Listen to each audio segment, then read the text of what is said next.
All right, here's where we begin. Today in Hartford, Connecticut, major games and memorable legacies unfold. Keep listening for more. This is Dean Bark.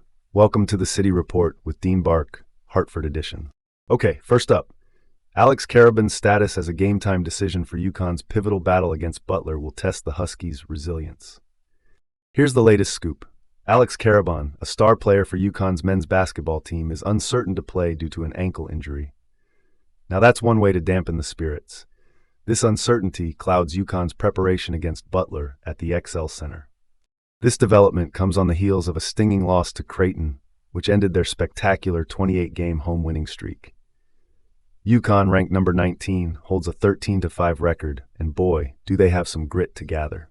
Historically, UConn has never lost to Butler. However, in sports, history isn't always a safety net. Coach Dan Hurley, ever the strategist, mentioned the need for more intensity in defense, something worth mulling over, right?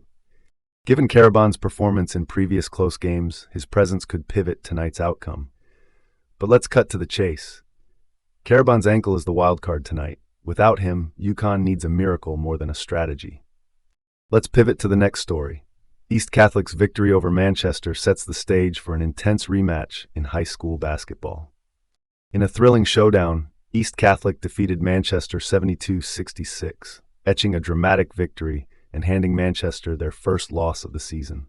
Credit where credit is due, Braden Jones, scoring an impressive 28 points, played like there was no tomorrow.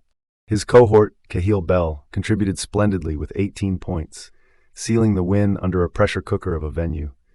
Manchester's Chance Clark made his mark with 25 points, almost steering his team back to stability. And yet, East Catholic emerged triumphant, inching ahead when it mattered most. With a rematch on January 27th, you can bet seats will be hard to come by. Next week's clash is not just a rematch, it's unfinished business with a crowd-silencing potential.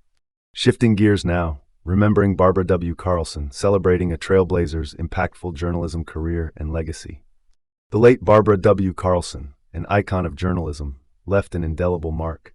Hailing from Middletown, she rose to prominence at esteemed publications like the New York Times, Pulitzer-nominated, no less. Renowned particularly for her candid storytelling, Carlson bagged the Newspaper Woman of the Year award in 1966. Her fervor for travel, especially her African adventures, added heart and a curious breadth to her narratives. She defied gender norms, forging an awe-inspiring path for journalists. Regarding her life, Carlson didn't just report the news, she lived it, transforming every article into an unforgettable narrative. All right, next topic. Freshman Cruz de Jesus and Great lead Prince Tech girls basketball to an extraordinary season start. Prince Tech's girls basketball team owes its impressive run to two rising stars, Mercedes Cruz de Jesus and Kaylin Great. This dynamic duo, barely out of freshman orientation, is on fire, averaging significant points per game. They recently overpowered Ellis Tech, a long-standing nemesis from last season. Coach Polly Inerarity has expressed her surprise at their synergy and flair. Talent doesn't wait for maturity, evidently. As Prince Tech climbs the rankings, it seems this year might just mark their Cinderella story. With these two freshmen on fire, Prince Tech might just write their own Cinderella story this season.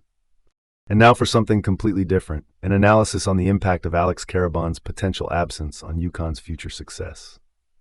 Let's not overcomplicate this. Karaban has been pivotal in previous encounters with Butler, a fact that sways the odds. UConn oftentimes have leaned on individual brilliance, and lacking Karaban, a solid team strategy is paramount. Let's cut to the core.